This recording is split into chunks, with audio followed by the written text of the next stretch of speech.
Hello, hello. Ron Callis here with another episode of Automation Unplugged. This will be episode number 123. Today is Wednesday, June 3rd. It is a little bit after 12:30 p.m. This is for those of you that have been tuning in over the course of the last several months. You've known that we've on many of the weeks been producing 2 and sometimes 3 shows. And so shows have been coming at you on random days and on some cases random times. But today's our normal time. And I think we're going to get back into a flow, frankly, only because I need a little bit of a break. We're going to get back into a flow of doing a show a week. So I'm happy to be back with you. We have a really wonderful person, friend of the industry, innovator, and leader in our space here on the show today. So I'm super excited to have Alex Camara, CEO at AudioControl, and I believe he's CEO and owner over at AudioControl. And we're gonna talk about a lot of fun topics and a lot of maybe topics that are maybe less fun and or more, even more, create more anxiety or stress or uncertainty than we've already been dealing with. And that's, of course, some of the terrible things that have happened in our country around, George Floyd's murder, racism, prejudice, police brutality, the unconscious bias that many of us that are not African American or people of color may be carrying with us and making decisions or choosing to be silent, and maybe not even doing that consciously, doing it unconsciously. And so there's all sorts of changes happening in our country, changes happening around the world right now. And, my audience here at Automation Unplugged is the integration space, residential and commercial integration firms that are, they enjoy listening to guests. I bring you vendors and I bring you integrators, business owners, and other thought leaders from our space. And given, a lot of these uncertain times, I thought that you guys would really enjoy. I know that I'm going to enjoy interviewing Alex because he just brings such interesting and thoughtful perspective to how he runs his life, how he runs his business, and how he interacts with each and every one of you. And I already see some folks saying hello. Appreciate those of you already tuning in. We got Chris Gamble. He says, break before you break. Amen, man. I think he's referring to me saying I was doing too many shows, or I was saying I was doing too many shows. So yeah, we're slowing down a little bit. And Thomas from Panama. Hi, Ron. Saludos. Hello, my friend. All right, so let's go ahead and get started. Let's bring in Alex and let's get this show started. Hey Ron, it is fantastic to be here. Almost. There we go. Got you, Alex. You are live. Hey Ron, great to be here. I know we've talked about doing this for a while, and I'm excited, even at challenging times. This is cool to be talking to you. Thanks. Yeah, man. I've been threatening to have you on the show for a couple of years.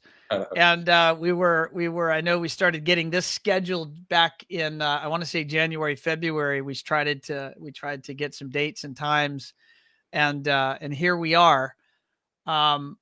For everyone that's listening and maybe doesn't know you, Alex, where are you coming to us from? So I'm here in AudioControl's factory, actually live here in Seattle. Probably, 15, 20 feet away, there's a team of 40 people literally manufacturing product as we speak, and another 10 people actually about 400 miles away in Spokane, Washington. But yeah, I'm live in the factory here and raring to go. Awesome. And I know that you, like everyone in our industry, has had lots of challenges. There's no other way to say. I don't even say they're interesting challenges, because I know we would have preferred not to have these challenges. But you have been fighting back and innovating. And I know we're going to get to a bit later in the discussion this concept of a restart and how to really look at business moving forward. Before we get there, by the way, Chris is he's one of our regular listeners from the UK, and he goes, "Your show's so diverse. You even got a rule-breaking Brit on it once." And so Alex is a Brit as well, Campbell. So that makes two. Do you still call yourself a Brit, or now that you're in America, or you're an American? Like, how do you identify as British or American or both? I think somebody bought me a T-shirt when I became a citizen, which was, it says on there, it says kind of American, kind of British. So I think it's a bit of both. But I guess really, I'm a Brit. You're a Brit. Once a Brit at heart. Yeah, a Brit at heart, but living here in America and loving it here. But I'm a Brit at heart. I have to be honest. So Alex, I want to get to a couple of different topics here, many different topics, but I always like to start with your background. Like, how did you land here? I know that you joined AudioControl in 2011, and then you ultimately acquired the company. But I'd love to just understand your background as to kind of when did your start in this space begin, and what brought you to the present. Yeah, I was born in London, Chelsea, born in Chelsea, in Kensington area. Chelsea supporter, for those who are Chelsea fans out there. All my life, still am. Lived in that whole area of London really for my school years. My first introduction into, I think, music and movies was actually I was in the original Star Wars movie, which is a little bit of a crazy admission, but wait. You were in the original Star Wars movie? The original Star Wars, yeah. My mother 1977 was it 1977? 77 or six or seven, yeah. My mother was an extra, and she was she was in central casting, and they were filming at Pinewood, and she would basically phone up in the afternoon, and any work for me, what do you need? And they say, Sheila, have you been on Star Wars yet? No, not yet. Okay, fine, be at Pinewood tonight for a night shoot at 11 p.m. Oh, hey, by the way, is there any chance, do you have any kids at home? This is before there were the rules there are today.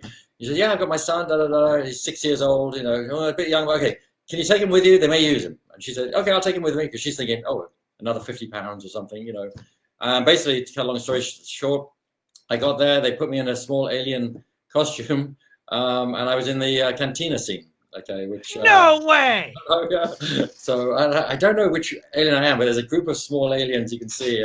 I'm one of them, and so anyway, that was my first introduction into. Oh my gosh, I thought you were cool before, Alex, but now you just went up another 5 points. I don't get any repeat fees or any money from it, so it's not that great, believe me. Yeah. That's funny. So you started in the movie business at 6. Yeah, and actually I was an actor for a while. I did just fun acting. Always loved acting, loved drama, loved music, loved technology, and but I came from a divorced family and left school at 16. My mom couldn't afford to send me to college, so basically I went into food retail, and actually had a great sort of 10 years in food retail, learning about people, business, P&Ls, selling, because that's really what it's about, selling. And from there. Was then made probably redundant about 10 years later, in my sort of late 20s or something at that point. And during that time, I was part of what was called the innovation team at this company, and we were looking at new retail concepts around the world. I mean, we'd visited America, we'd visited Dubai, we'd visited all around. And one of the things we found, for those who may know it, was a company called Coinstar, which was the coin counting machines in supermarkets that you just throw all your change into, and we've been looking at that for the company I was working for in the retail side. I got made redundant, and then they said to me, hey, why don't you join us? We're going to start up in Europe, and we need someone to run the business. So I joined them in Europe, and basically went in 1999, I think, and spent about 11 years with them, again, first in Europe, and then they brought me to the US. So big move for me, big move for the family, came to the US. At the same time, Coinstar acquired Redbox, so I started working with the Redbox group, which is the DVD rental companies and so on. I rented from Redbox. That was a little bit. Blockbuster had been around, And then Redbox started showing up, right, in grocery stores and stealing some of the market share from Blockbuster. Was that That's exactly right. And we had literally it was technology, it was retail, it was entertainment, and Redbox. We had an amazing run for about 4 or 5 years, 6 years, with nobody else really doing this. So that grew the Coinstar business, it grew the Redbox business, and then I got headhunted. And you mentioned Blockbuster. I got headhunted by NCR, National Cash Register, out of New York. So I moved to New York, worked for them on Blockbuster Express, which was their own version of Redbox. So okay, so I remember those. Seemed a great idea at the time, I guess you could say. But well, it served its purpose, and then this whole technology thing advanced and made the whole category obsolete. But who knew? Exactly. And Blockbuster Express was just a little bit too late into the game for kiosks, because Redbox had such a commanding start. But an amazing experience, fascinating experience. We grew a team in 2 years and had a lot of fun with that. And then I think that the company realized they were just in it too late. They said, "Do you want to stay and do something different?" And to be honest with you, at that time, I'd spent 2 to 3 years in New York, loved New York, but I was ready to move back to the West Coast. So came back to the West Coast, started a small consulting company, actually, in technology and entertainment, advice to companies and self-service kiosks, which I was a professional in at the time. And then, while looking for just future opportunities, stumbled across AudioControl. Basically, a friend called Mark Donegan knew the owner of AudioControl, Tom Walker, and said, Tom's looking for someone to come in as CEO and really sort of help take the company forward. And I visited. I thought, no, I'll go along and talk to him, and learned a lot about the company. I tend to get, I'm pretty sort of like to understand my, some of the details, as well as some of the stories around the company. So I went and visited a bunch of dealers and talked to people, and I saw this company, which this was back in 2011, which really had just this amazing brand, amazing engineering, manufacturing in the US, all of this just great stuff going on. But to some extent, as Tom would admit himself, said, I really want someone to come in and really help to release this and to, create a path forward and how we're going to move this forward. So joined in 2011, and then in 2013, Tom retired, and he's still a great advisor to the company. We have lunch every month, and the rest is history, as they say. Now, I know there's a big component of audio control that's car audio. If you go back to 11, when you got involved with the business, or you became involved with the business, what was the ratio of the revenue? Was it all car audio, or how involved were you in the home, and where was the integrator channel in the channel mix at that time? Yeah, great. I think back in 2011, I mean, the company's always been steeped in this history of making good sound great products, very reliable, built here in the US, et cetera, et cetera, et cetera. And about 60% was probably in the car side back then, and about 40 was in the residential commercial side, and to be fair, I mean, both businesses were learning from each other. That was one of the great things then and now, and we sort of really, now it's probably more like 50-50 at times, I mean, both companies are growing. Car is growing still incredibly. I mean, it's just a fascinating market to be in. And then, residential, obviously, for us, as we've developed and taken a more aggressive product development path, has really reaped some of those benefits, particularly in multi-room audio and home theater. And I think what's interesting, I often describe it as a bit like schizophrenia. I can go to, let's say New York, and I can spend the morning, literally, in a $10 million home, scoping up, a spec for a system there. And then in the afternoon, I can be in downtown New York, with some amazing people, talking car audio, so it's a very interesting sort of parallel world that we live in. How many, I mean, I'm ignorant on this subject, so if you don't mind, educate me and our audience. What does the landscape of manufacturing look like? When you look at the types of products that you're making, the diverse set of audio products, because it strikes me that the fact that you're American made, it makes you rather rare. Because I'm British. Oh, you mean no, yeah, no, I get it. You're a Brit. You're a Brit. By the way, Ted made the comment. He says, "Hey, Alex, he's a Tottenham Hotspur. I think, does that make him the enemy, Alex?" Actually, Tottenham's okay. I mean, there's been a few battles in time, but it's a London team, so I have to be good. If it was Manchester United, I'd be a little bit less charitable. Got it. Okay, all right, Ted. He's giving you a pass. But how many companies out there are there in the landscape that are actually manufacturing in America? I mean, as you know, the state of America and the state of the economy nationally and globally. I mean, I'm going to predict, I don't think you have to be a rocket science, that a lot of manufacturing is going to get brought back to the US from other countries, from foreign lands. But you're already here and you're already the made in the USA product. Are there many companies like yours in the US? I mean, candidly, there aren't. I mean, there are a few. I can think of James Loudspeaker and Leon and a few others. But basically, the majority of companies have moved. I mean, they are born out of Asia in some way. And we had many opportunities to do that over the years, and we always decided not to. We created a cost model, a reliability model, and more importantly, in some ways, a way of being able to really test our products time and time again that we felt was more efficient and more in tune with our customers here in the US. Now we buy parts from abroad. We have to, unfortunately, but we buy a lot of parts. I mean, all our metal is from the US, and probably 60% of our parts are from the US. However, we decided not to move. We decided, not to move to Asia, not to try and increase our supply chain from there too much. And it actually works really well for us. We have great people. They're passionate about what we do.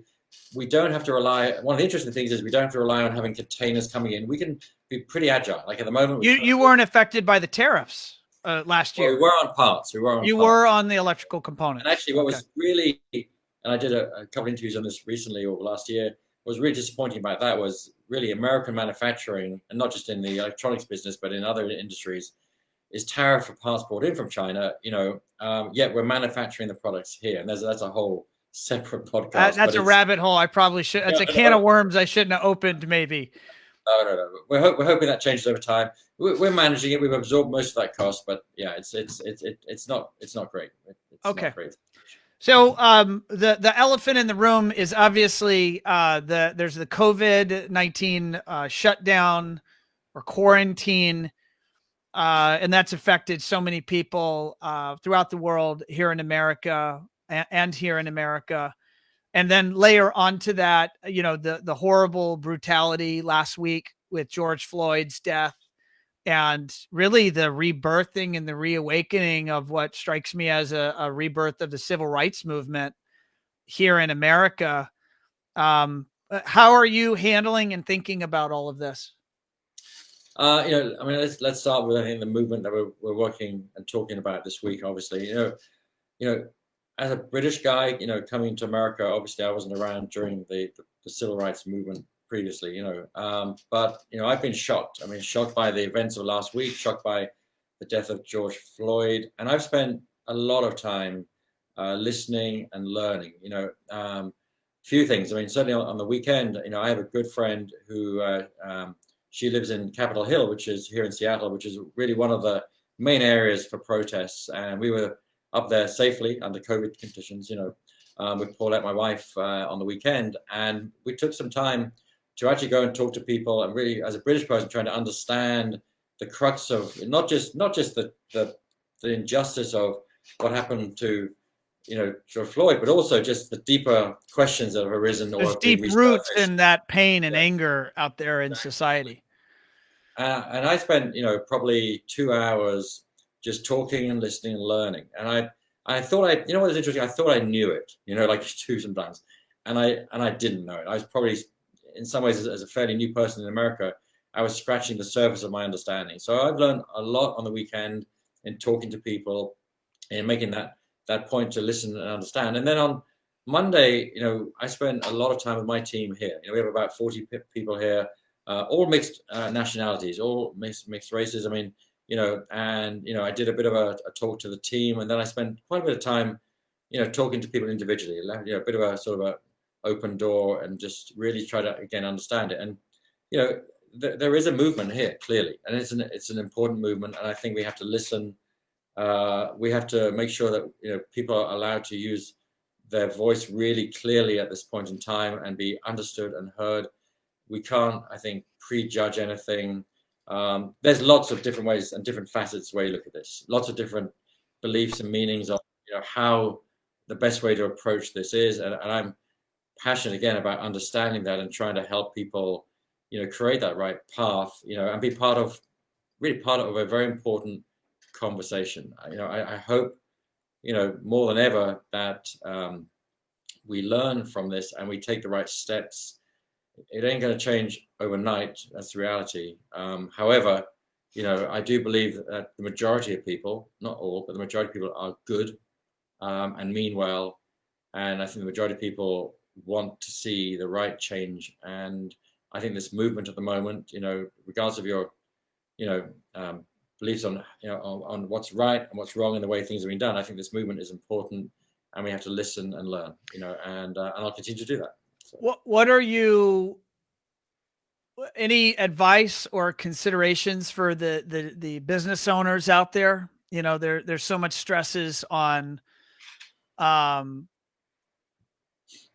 integrator, right? The person, the small business that you and I serve, and here they are at probably the hardest challenge of their business careers.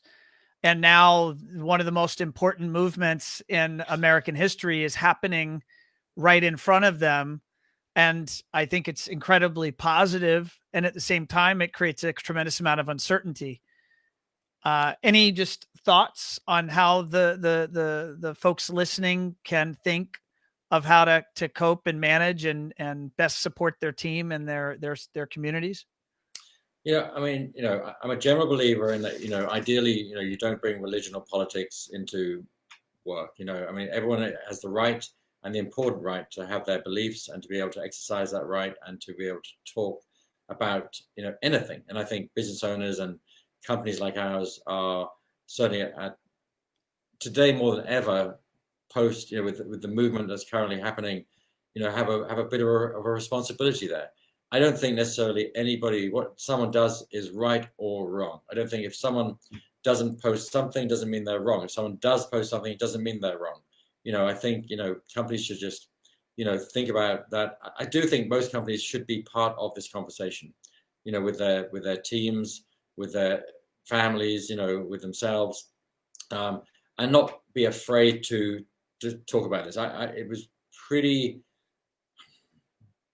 emotional on this stuff.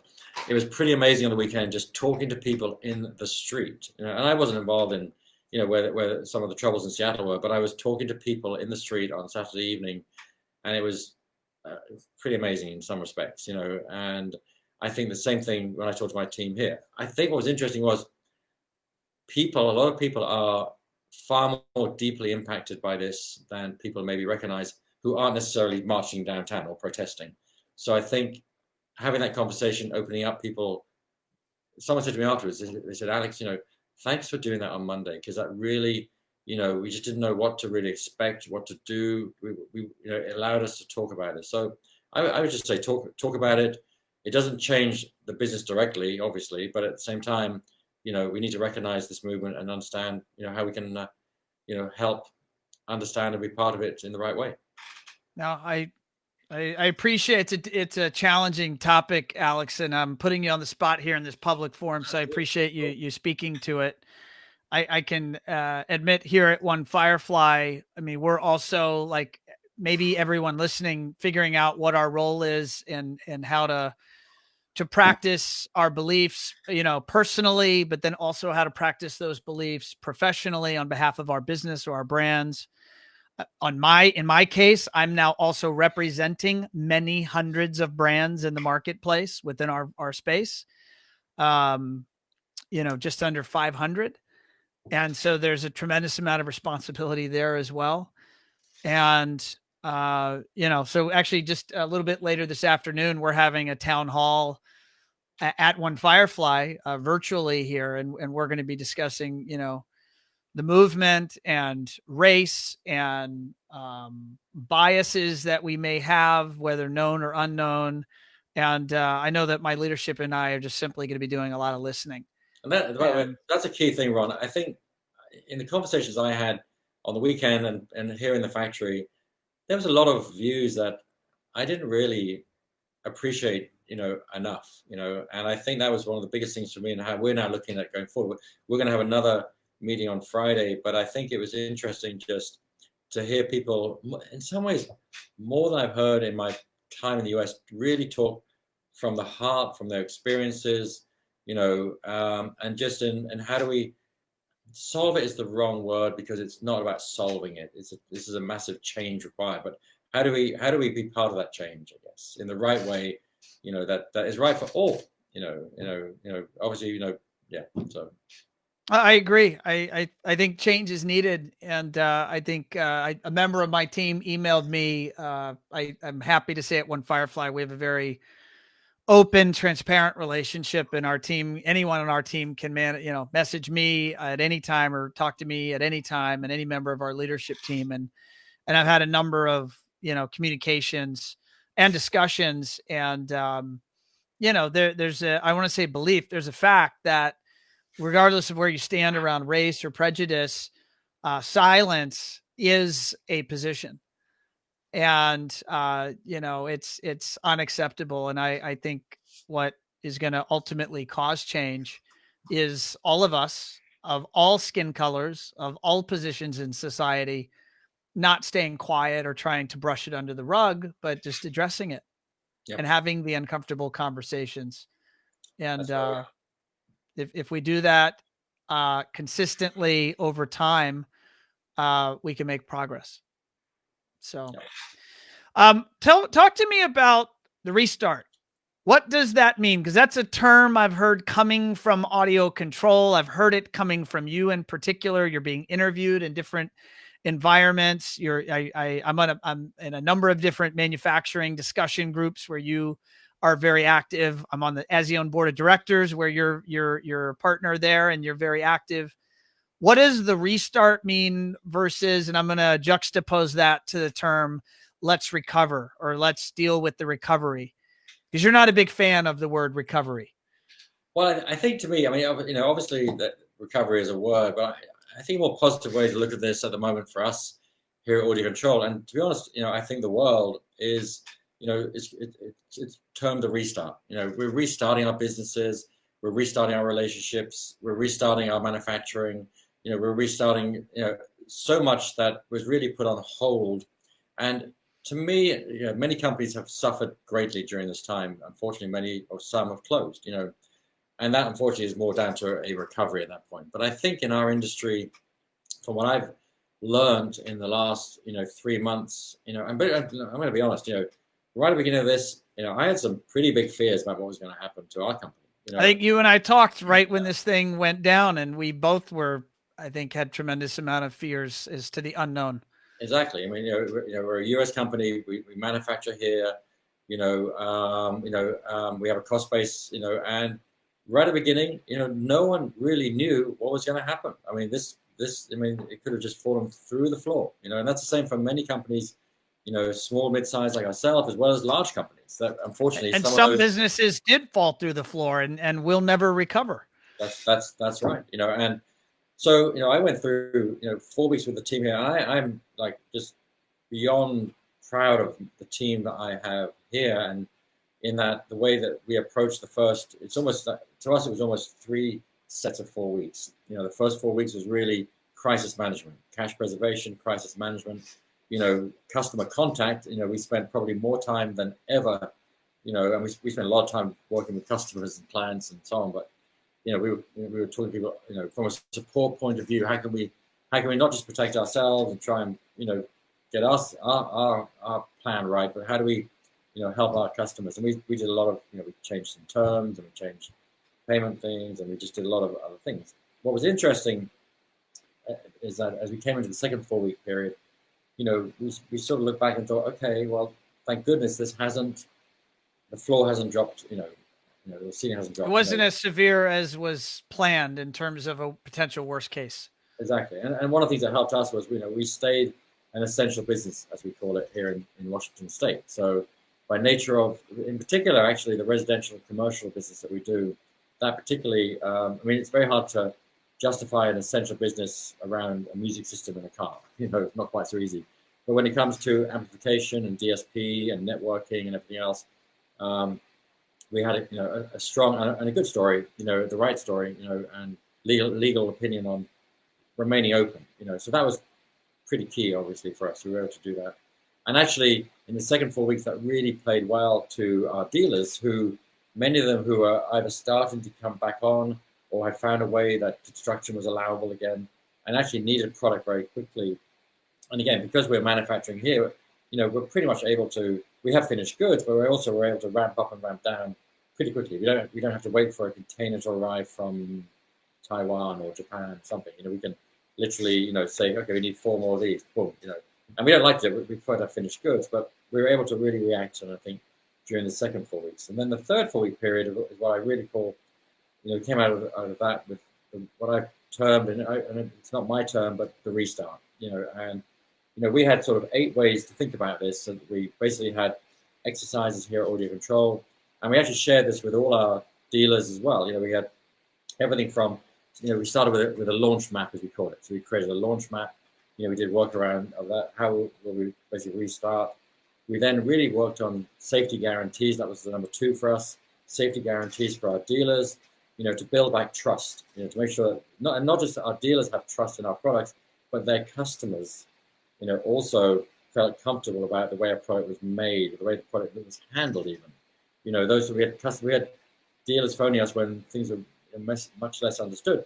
So who touches the product when it leaves the factory? Is the box cleaned down, and so on and so on? So we put some of those processes in place just to, arguably not needed, but to reassure people. And then, really then, as an essential business, the biggest piece for me personally was safeguarding our employees. We had everybody who was asked to come into work on various different shift patterns and moving hours around. Everyone came in, and that was just amazing. And everyone played a role. We have PPE. I'm here somewhere.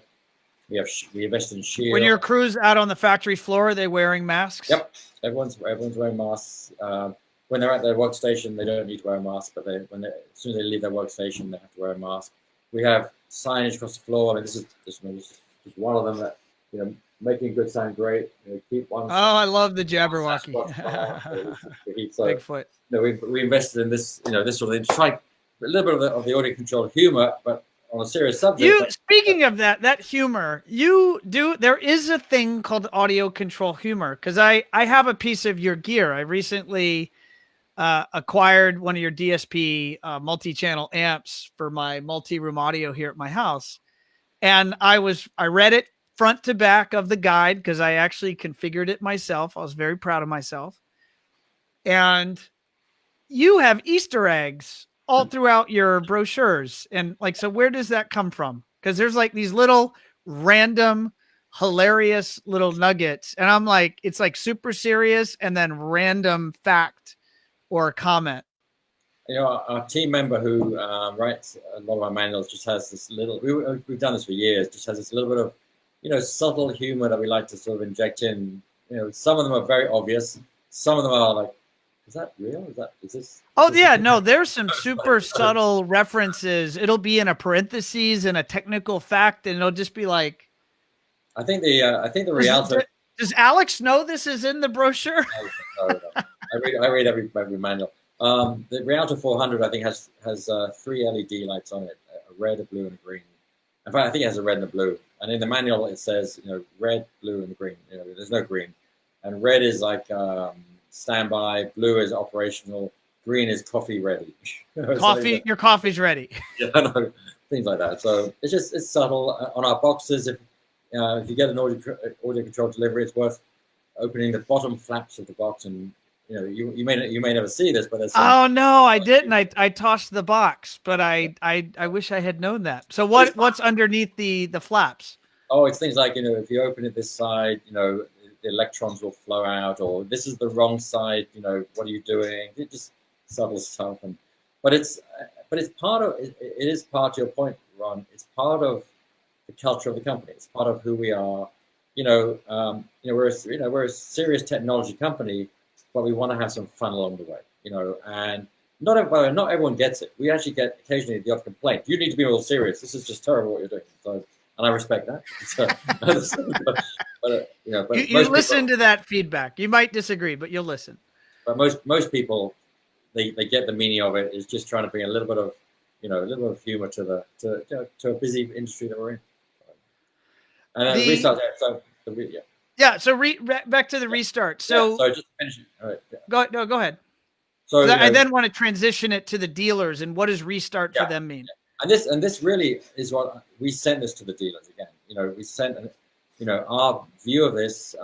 It actually originally, this is about 2 months ago, came from a McKinsey report that, if anybody wants, please ask me for it. I can send it to you, because it really goes into detail about this. And like I said, it's the same for us and the same for a dealer. Launch map, safety guarantees for customers, protect your employees.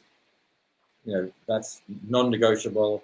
Then it's, once that's in place, for us, it was reviving demand, understanding what our dealers need, make sure all that's ready. Rebooting the supply chain was the next piece. And that's, again, the same for us or for a dealer. That's a major piece for us, particularly, obviously, here in the US, we're manufacturing here, making sure that, so we started cutting back on parts and so on, not knowing what was going to happen. And now we're ramping back up. So rebooting the supply chain operations, shifting your IT, okay, really important, your infrastructure back to restart mode, because, people slowed that down. And then the other two, I think one is, restarting your business with care, to make sure that trust building continues. And then finally, I think it's about how you reinvest at that point. So the eighth one, the final one, really is sustaining your value, sustaining your team, and reinvesting. So these are 8 just really defined pieces, and we use it as a framework. It's an excellent McKinsey report, like I say, I can share. But we took that and if you can supply that to me, Alex, I'll make sure my team puts that into the show notes. Yeah, sure. So for anyone listening on the podcast, just go to the One Firefly website, Automation Unplugged, to show 123, and look in the show notes, and we'll make sure it's linked. I think I would just finish it by just saying, again, to me, it's not about recovery. Of course it is, but it's not about recovery. It's about how do we restart successfully. Business is certainly coming back, strong for us at the moment. I mean, it's partly because we're able to adapt and we're pretty agile. We have product available. We're able to we had a dealer last week come to us. He needed 8 receivers, because he couldn't get them from another company. He's always wanted to use us, thought about using us, and it's a great opportunity. So he bought 8 receivers, literally, and he sent me a video. I'll send it to you, of them in place in one home. It's pretty big home, obviously. But we solved. You and I were talking, I don't know, 4 or 6 weeks ago, and you said you had actually received an order from the Middle East for, I don't know, it was some it was the thing that I have, the piece of gear that I have, but it was like 50 of them or 60 of them. 40 of our 8-channel D2800s, basically. I think they were doing a full Sonos setup, but they needed to have, DSP control. DSP control and a good amplifier. And I think that the D4800, the M4800 has 4 optical and 4 coax ports. So literally they could just run a 1U amplifier with 4 Sonos ports, and it would just be, so they had 40 of them, which they wanted in a week.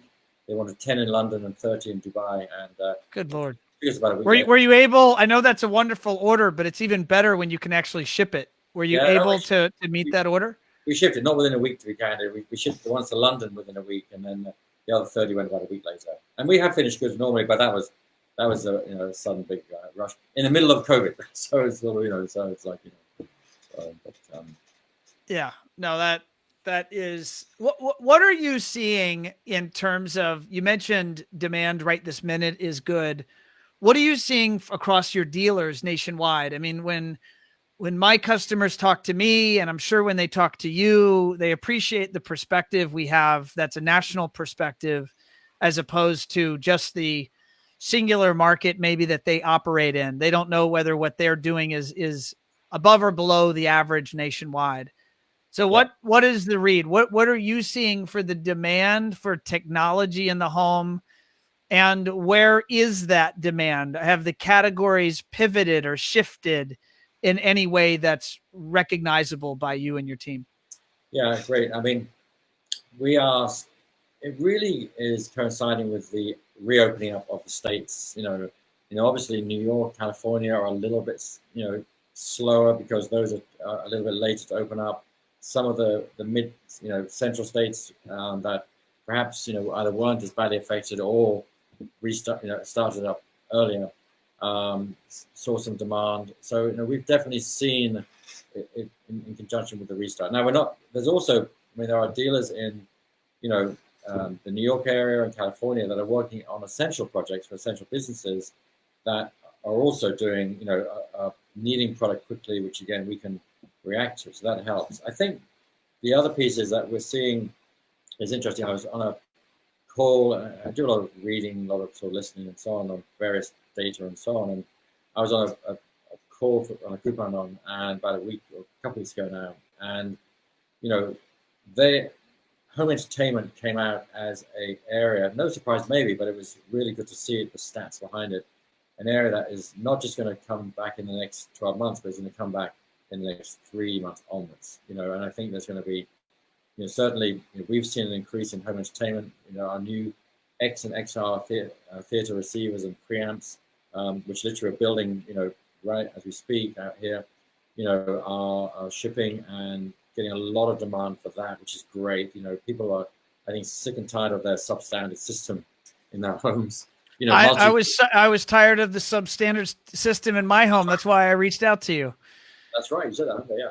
And multi-room, and not just DSP, amplifiers, which is obviously a core of what we do, but also set and go. Just good sounding, bulk standard architect type amplifiers, those products. And then the other one that's really taken off, particularly in the last 4 weeks, which I love, but it's not surprised, but it's great to see, is our 2-channel Rialto. Our Rialto Bijou type products. These are just high-powered 2-channel home offices. Okay, people's home offices in the last 8 weeks, as they've got more and more used to having to work from home, or they thought they'd work from home for 4 weeks, and it ends up being more and more time. That's been a really big product, both working with streamers like Sonos and others, but also just putting in to your, you can put an iPhone onto that, have 2 nice bookshelf speakers, and have an amazing experience. So Rialtos and Bijous have also done really, really well. I'm not surprised, but it's been good to see that feedback, and US manufacturers as well. So.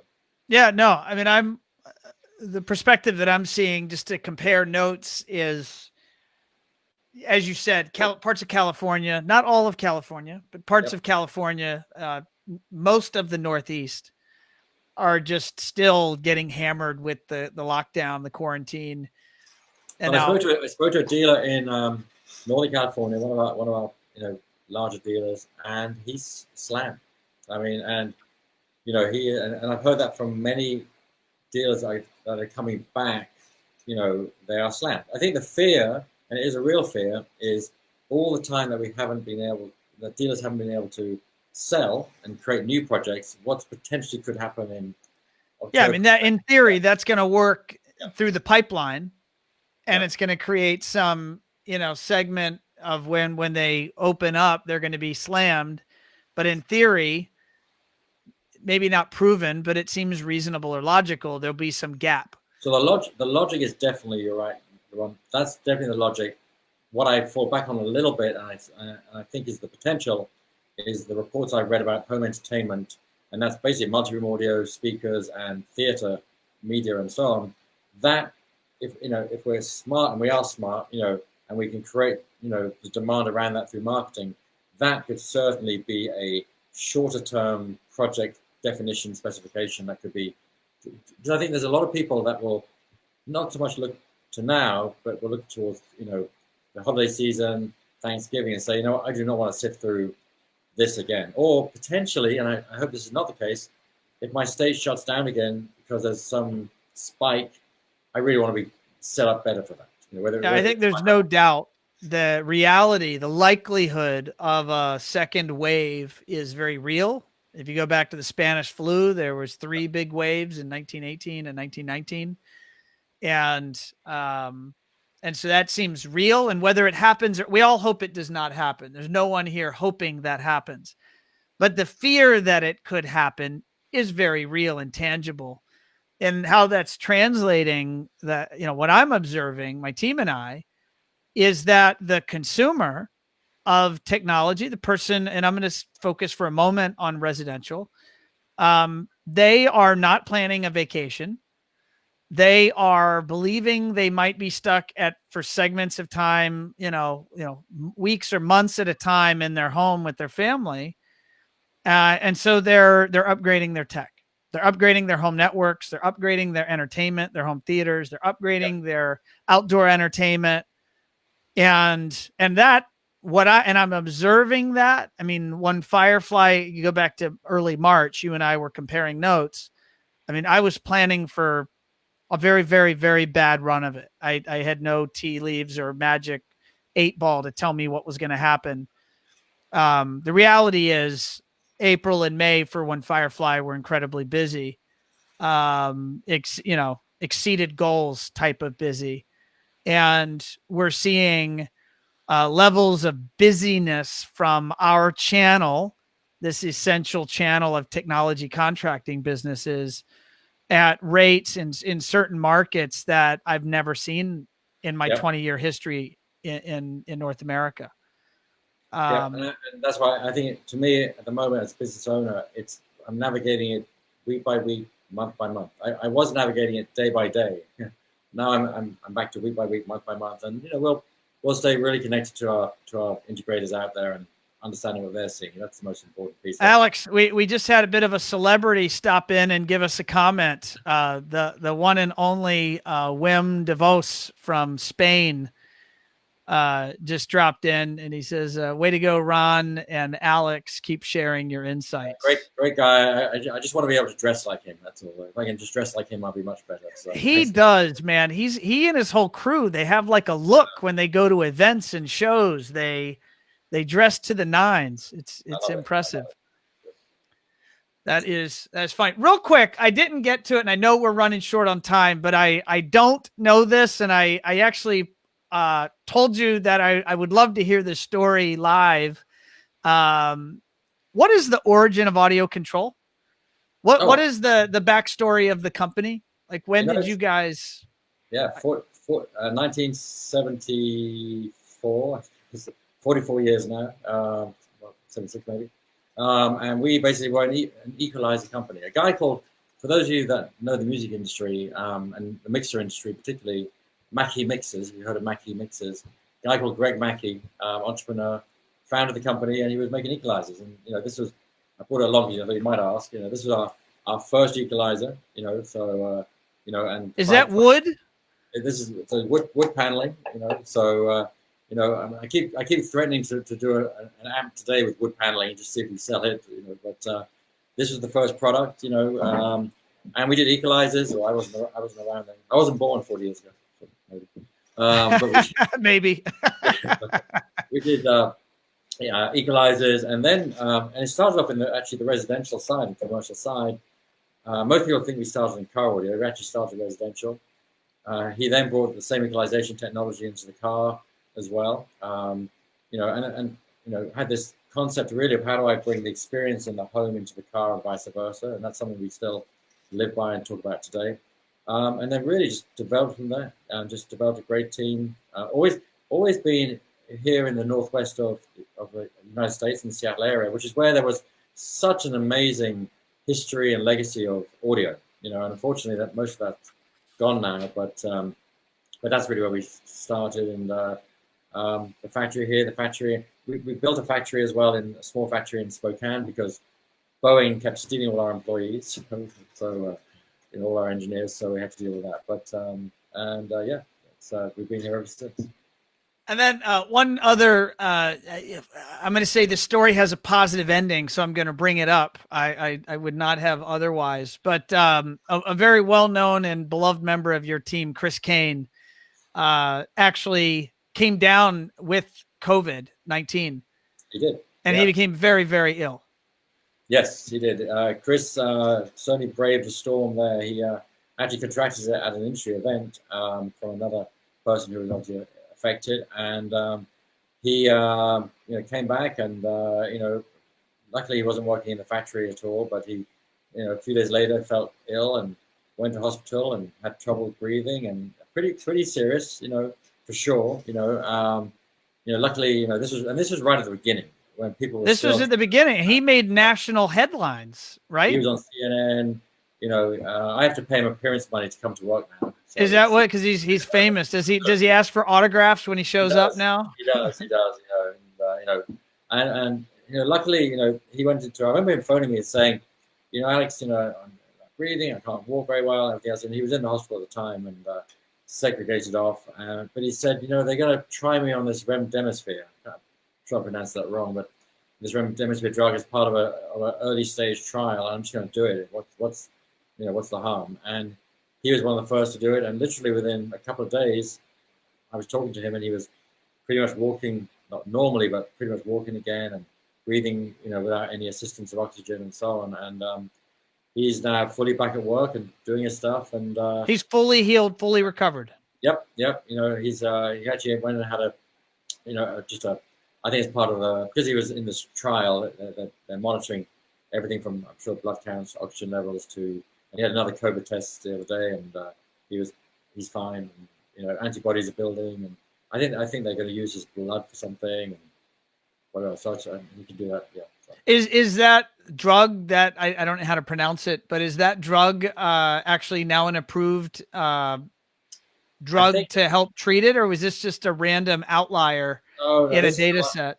Yeah, this is the one that Gilead, if you know Gilead, Gilead. Gilead is basically all over the news at the moment. I think they have some degree of FDA approval or accelerated approval, and it's being used now in hospitals. Oh, Chris just commented. And then I'm going to get to Mary Ellen, but Chris just says, glad to be back with everyone. Chris, we're glad you're back as well, man. Glad you, what was the drug that you took, Chris? Can you type that into the comments? Or I could just Google your name, and CNN and all the other news outlets would pop up, and I'd see it in the headlines.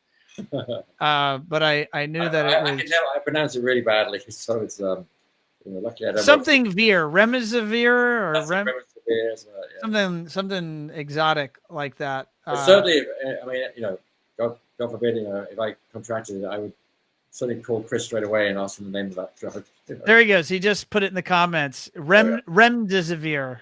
Yeah, remdesivir. It's close. Yeah, we were kind of close. And then we have Mary Ellen, our good industry friend. She says, hi, all. We need to do a show together. Absolutely, Mary Ellen. And Mary Ellen has been very active over there with the Restrepos on the Meepo channel. And I know because I was on a show on Monday with Michael. And, yeah, she's a star of the industry, that's for sure. So. She is a rock star. Well, Alex, it has been a blast. Can you believe we've almost been here for an hour? I thought it was 3 hours we were doing. No? You thought it was? Oh, you're ready for 3 hours? We can keep going. No, I know you have a business to run, so I'm going to get you back to that. But for those listening and or watching live or watching in replay, what is the best way if people want to get in touch with you, learn more about AudioControl? What is the direction? I mean, obviously, we've got our audiocontrol.com website, but my email is alex.c@audiocontrol.com, and my cell number, and I love to talk to people all the time about stuff or give advice, is 425-749-8465. And I've got a crawler on the screen for those watching. Did I get the email address correct? Perfect. Awesome. So that's alex.c@audiocontrol.com. And we'll also put your phone number that you just gave us. We'll put that down in the show notes as well for those that want to reach out. And Alex, it was a blast having you on the show, my friend. Great. And once again, Ron, thank you for introducing and raising the topic of the movement and the issues today. I think that's really important. I appreciate you raising that. I think it's a conversation that needs to continue, and I appreciate you talking about it on the program. Yeah, we can't hide from it. and we need to bring it up front. And as fearful or as maybe hard as it is, it's the only option. It's the only way we'll make change that's permanent. So, yeah, no, my pleasure and my honor, and I appreciate you being willing and gracious to talk about it publicly here and how you're thinking about it and what you're doing about it and how you're acting. So thank you. Thanks, everyone. Thank you. All righty, gang. So there you have it. The one and only Alex Camara of AudioControl. I've had the pleasure to get to know Alex over the years, the last 2 to 3 years, probably at an accelerated rate. Alex is at, back when we had industry events, he was at almost every industry event. And as I mentioned in the show, I also serve on a board, an advisory board with Alex, and I've gotten to know him there as well. And he's running a great company. If you don't do business with AudioControl, I recommend you reach out. I think that if you are just looking at this is marketing now, and I'm the marketing guy. If you just look at the marketing of representing an American-made product, that is a best-in-class product. And by the way, I'm not paid to say this. It's just what I believe. I think it's smart. I think it's a good thing to do. It's going to likely be received quite well by your customers. And we all could use in marketing and in sales, you always want fun things to talk about. And I mean, some of the best integrators in the United States, and in Canada, North America, that's primarily my wheelhouse. A lot of those best-in-class integrators are great, I know, dealers of AudioControl. So it's worth checking out. And stay tuned for more as it relates to really this, the Black Lives Matter movement and positions and opportunities where One Firefly is going to, point you in directions as to how we're thinking about this and what we're trying to do for our team and to our community. Just stay tuned to our social channels and email. We're gonna try to do our part to help people of color and fight back against prejudice and racist thoughts and activities and rules of law and police brutality. Because the fact is, it's just not right. And I know that potentially will upset some of my customers. I don't care. It's just not right. So we're going to do our part, and stay tuned, follow us. And I appreciate everyone watching and listening. And just know that we appreciate you here at One Firefly, and I appreciate you. And stay tuned.